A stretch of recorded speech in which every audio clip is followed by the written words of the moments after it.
Just like metals, salts can melt if you get them hot enough. That makes them perfect for an industrial application known as the Melonite process. It's been around since the early 20th century.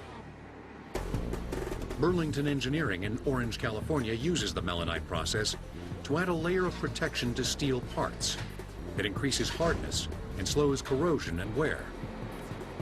Meloniting takes two varieties of salt, but neither is sodium chloride.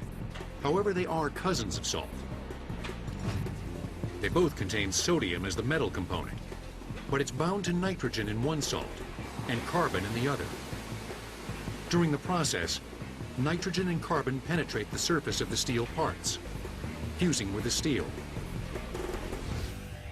We see the Melonite process used in a huge variety of industries, anywhere from automotive and using it on things like crankshafts to give longer wear life on bearing surfaces and camshafts.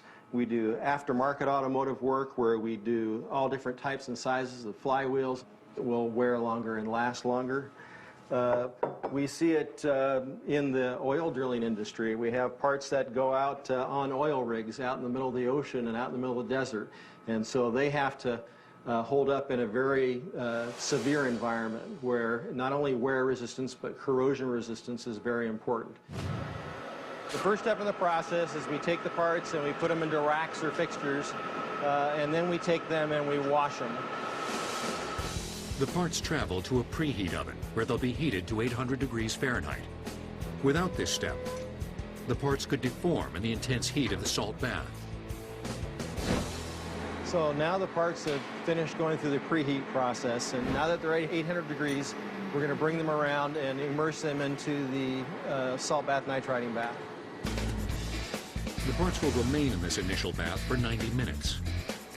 Okay, so after we've gone through the first step of the SPN bath, we now come into the second step. We're diffusing nitrogen and carbon primarily into the steel, and this is where the carbon goes in, and it'll be in this bath for approximately 30 minutes.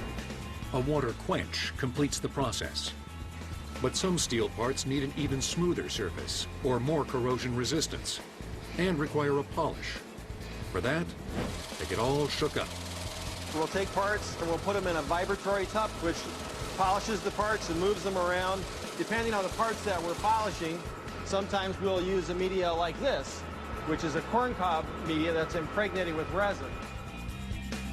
The Melonite process improves some items in surprising ways.